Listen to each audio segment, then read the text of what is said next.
In Caracas, Venezuela, the Congress of the historic Bolivarian bloc, an exercise of participative democracy led by Nicolás Maduro's government, is underway. In Palestine, Israeli occupation forces attacked the UNRWA Salah al-Din school west of Gaza City in an attempt to destroy a makeshift clinic treating displaced citizens, killing at least 4 people. And a panel of experts at the COP29 climate summit held in Azerbaijan says countries need to invest more than $6 trillion per year by 2030 to tackle the effects of climate change or risk having to pay more in the future.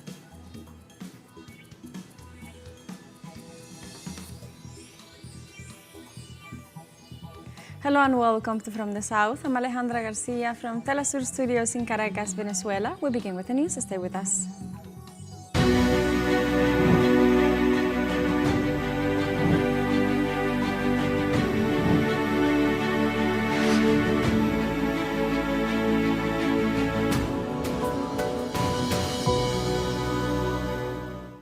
In Venezuela, the fight against fascism marks the debates of the first day of the Great Congress of the historic Bolivarian bloc for the 21st century, held in Caracas. The government of Venezuela kicked off the Congress this Thursday, which seeks to raise the discussion of 3 concrete actions agendas for each of the 7 transformations proposed in more than 90,000 popular assemblies. President Nicolás Maduro has highlighted the importance of the Congress for the construction of the new homeland. The president explained the strategy of the Congress for the refoundation of the state and Vision 2054, which aims at consolidating Venezuela as a power in the context of Latin America and the Caribbean. Vice President Delcy Rodriguez, for her part, underlined that the Congress marks the course of Venezuela of the future to move from oil rentierism to a great sustainable economic transformation.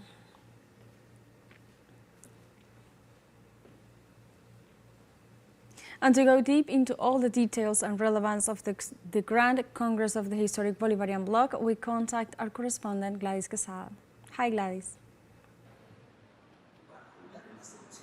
Hi, hello, thanks for this opportunity and the time to tell you what is going on in this Grand Congress of the Bolivarian Patriotic Bloc, which is the gathering of the 5 generations that conform the generations that are making up the revolution, the Bolivarian Revolution, and also the 7 forces, which are also the main political sectors and social sectors that also conform the Bolivarian Revolution, and that's to say the native peoples, the women's, the workers and other organizations that are present in this project and in this program.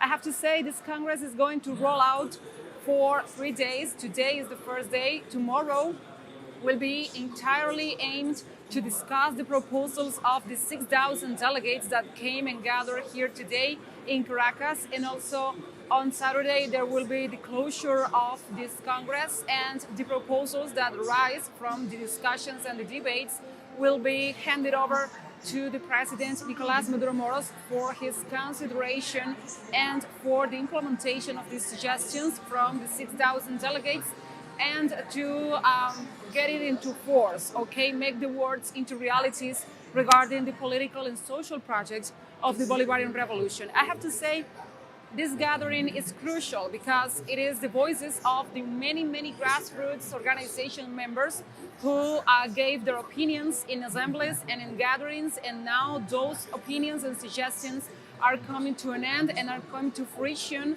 to give it to the president for him to implement it as our state policy.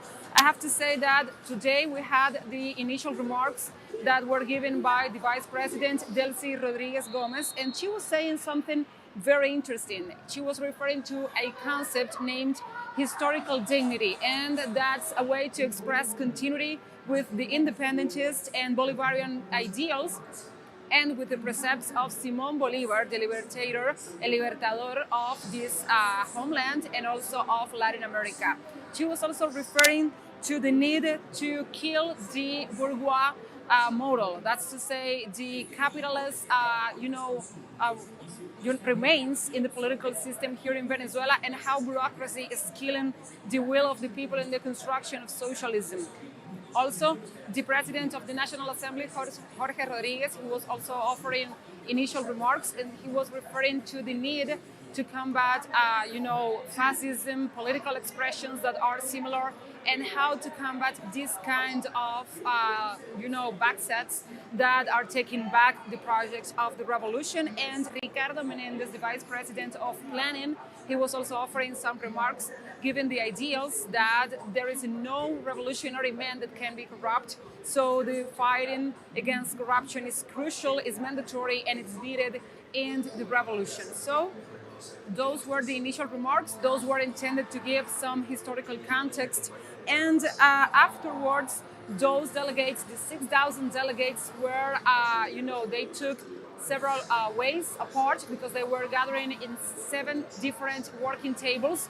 Each one of them is intended and dedicated to debate each one of the 7 transformations that were proposed in the government plan of President Nicolás Maduro Moros when he was a presidential candidate before the July 28th presidential elections.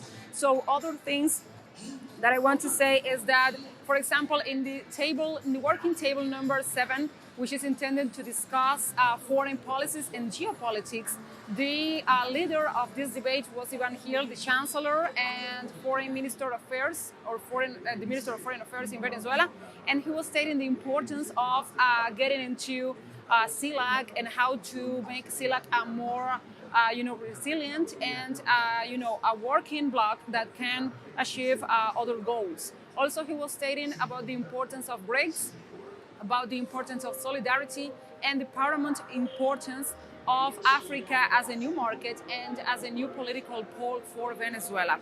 Also, in the second occasion that we had, contact with these working tables, we were at the working table number 5, which was intended to the political changes in economy also, and how the economy has to change in tones, alongside the politics. He was saying that it is paramount to do a conscious review of the economy and how to do investments in the sectors that are most vulnerable and that are in most need.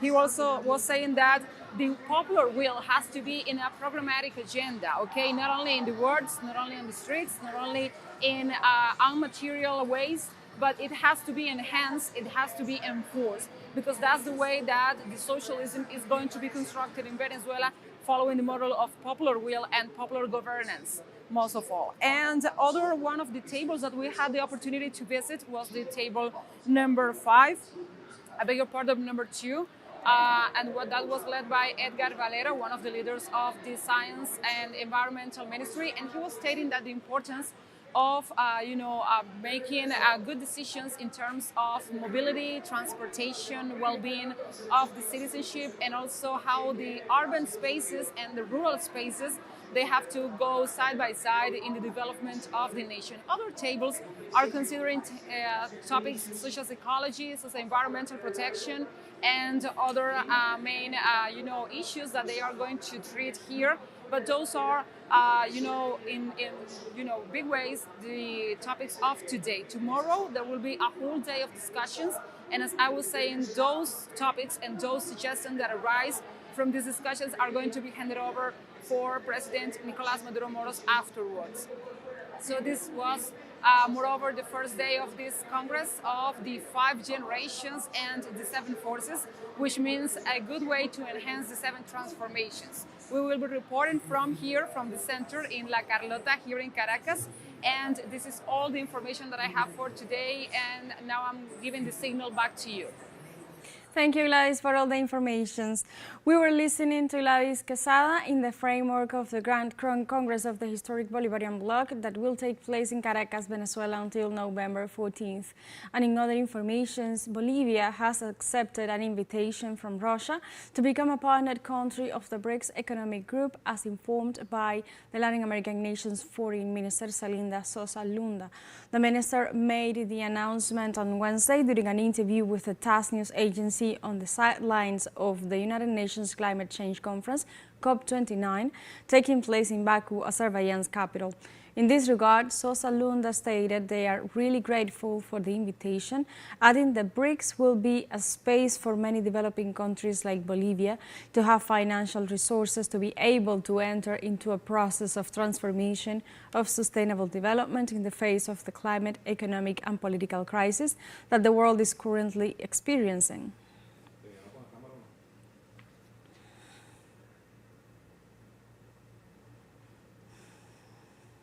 The Ministry of Foreign Affairs of Mexico sent a diplomatic note to the U.S. Embassy in Mexico City for statements made by Ambassador Ken Salazar questioning AMLO's security policies.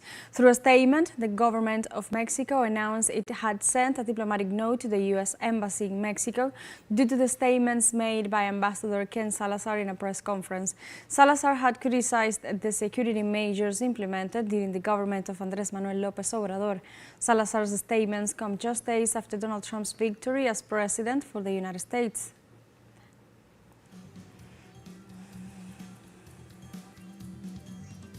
And now we have a short break coming up, but first remember you can join us on TikTok at TeleSUR English. This is all for the moment, stay tuned.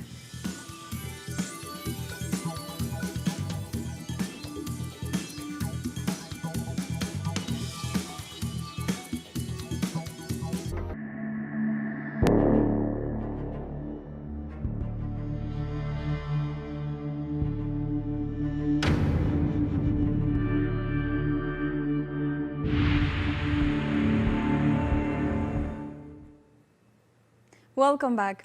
In Palestine, Israeli occupation forces attacked the UNRWA Salah al-Din school west of Gaza City in an attempt to destroy a makeshift clinic treating displaced citizens. According to the authorities, 4 people were killed and others wounded as a result of an Israeli airstrike on the educational center located in the neighborhood of Al-Nasser in the city of Gaza.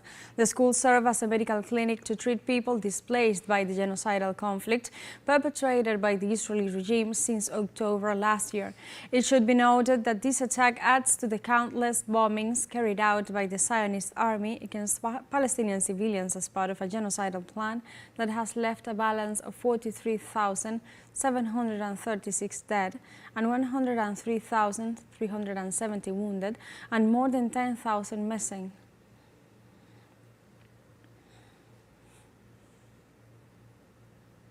In Paris, the French capital, a pro-Palestinian protest erupted ahead of a France-Israeli football match that took place on Thursday night.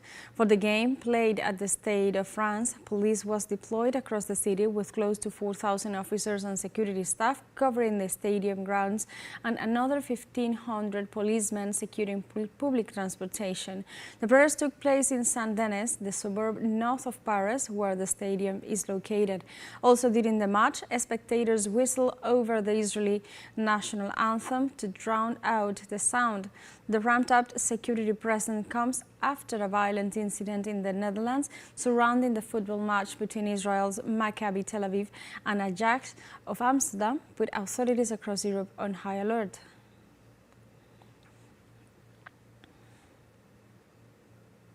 A special United Nations committee has concluded that Israel's methods of warfare against Gaza amount to genocide. The conclusions are part of a report that the committee will present before the National Assembly on Monday. The document accuses Israel of resorting to starvation as a method of warfare and of intentionally inflicting collective punishment on the Palestinian population in defiance of orders from the International Court of Justice, the United Nations repeated calls and its Security Council resolutions. The report also states that last February, Israeli forces used more than 25,000 tons of explosives across the Gaza Strip, which is the equivalent of 2 nuclear bombs.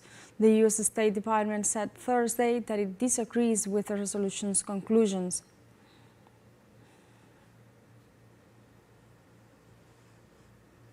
On Thursday, United Nations Under-Secretary General for Peace Operations Jean-Pierre Lacroix discussed in Lebanon the need to fully comply with the obligations of International Resolution 1701 in the country.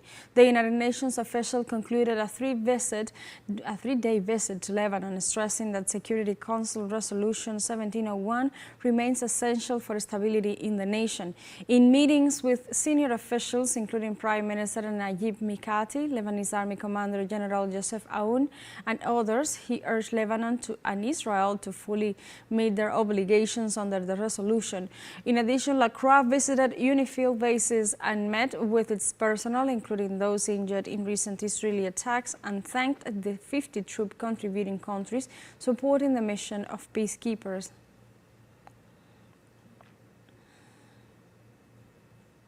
At least 15 people were killed in Syria following Israeli airstrikes on residential areas of Damascus. The Tel Aviv Air Force bombed 2 residential buildings in the Meseh neighborhood and in Qudsaya. The Syrian Ministry of Defense confirmed that 16 people were wounded in the attack. According to the military ministry, the attacks caused major material damage to private properties and surrounding buildings.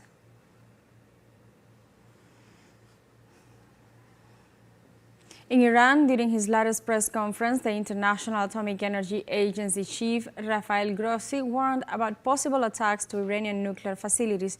The Grossi statement comes after declarations from the Israeli Defense Minister Israel Katz stating that Iran was more exposed than ever to strikes on its nuclear facilities.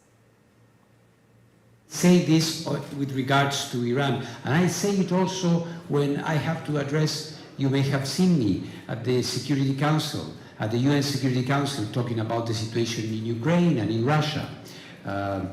Nuclear installations should not be attacked. There is a whole body of international law referring to this, which I don't need to repeat. We have a second short break coming up, but before we invite you to visit our YouTube channel at TeleSUR English, there you'll be able to rewatch our interviews, top stories, special broadcastings, and more.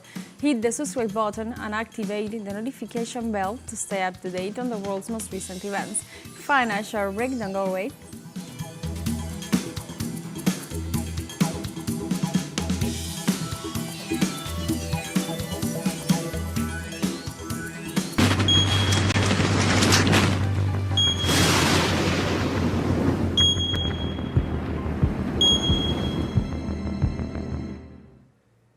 Welcome back to From the South.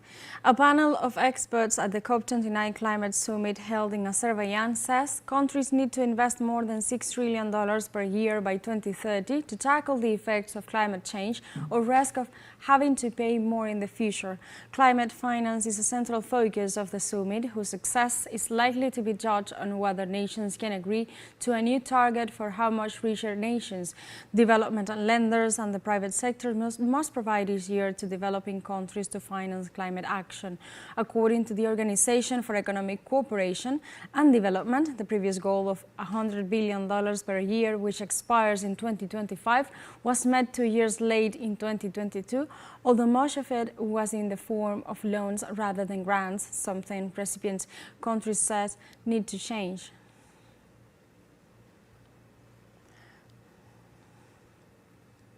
All around the globe, carbon dioxide emissions are increasing, even despite this being the heart of the fight against climate change. The Carbon Budget Project Scientific Alliance determined the rise of the carbon dioxide levels. Measurements registered a new record this year, 37.4 gigatons, that is 0.8% more than in 2023. The figure comes as delegations from 200 countries gathered in the Azerbaijani capital of Baku for the COP29 Climate Summit. In this context, according to scientific records, the planet has only 6 months left to consume the carbon budget that would keep the planet's extra warming to 1.5 degrees centigrade.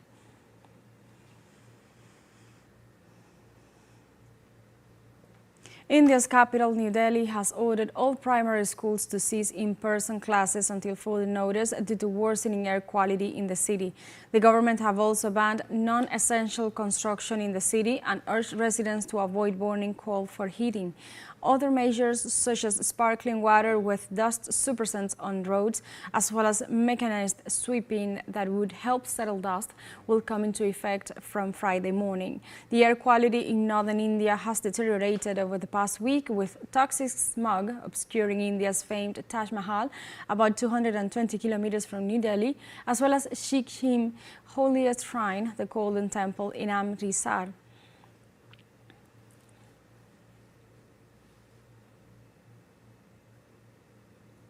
The Philippines issued the highest storm alert and evacuated thousands of people as it braces for Super Typhoon Usagi, the fifth storm to hit the country in 3 weeks.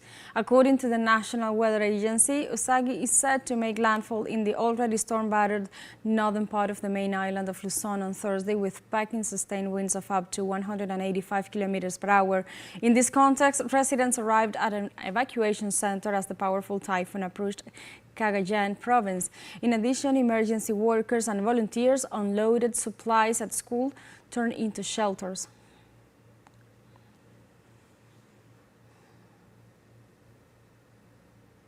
In Spain, authorities keep alert for a new isolated depression at high levels, or DANA, which has been lashing the communities of Valencia and Andalusia. Even though the state meteorological agency has lowered the rainfall warning for the coast of Valencia from red to orange, the extreme forecast measures are still in force for that community. Only weeks ago, the country registered one of the most deadly storms in recent years, claiming 223 lives. Furthermore, experts have forecasted heavy rainfalls of 40 liters per square meter for Valencia. Therefore, all provisions are in force, including class suspension both in Valencia and Andalusia, as assistance and rescue teams have been deployed.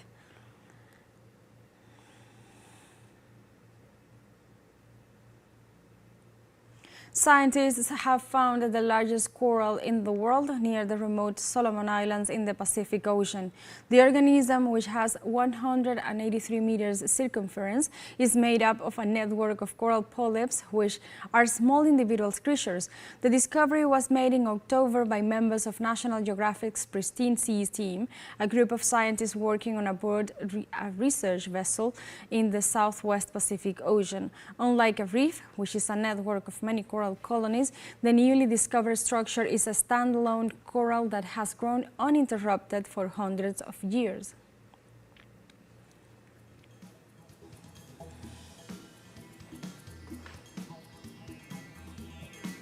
We have come to the end of this news brief, but you can find these and many other stories on our website at telesurenglish.net, and join us on social media. We are on Facebook, X, Instagram, Telegram, and TikTok as well. For TeleSUR English, I'm Alejandra Garcia. Thank you for watching.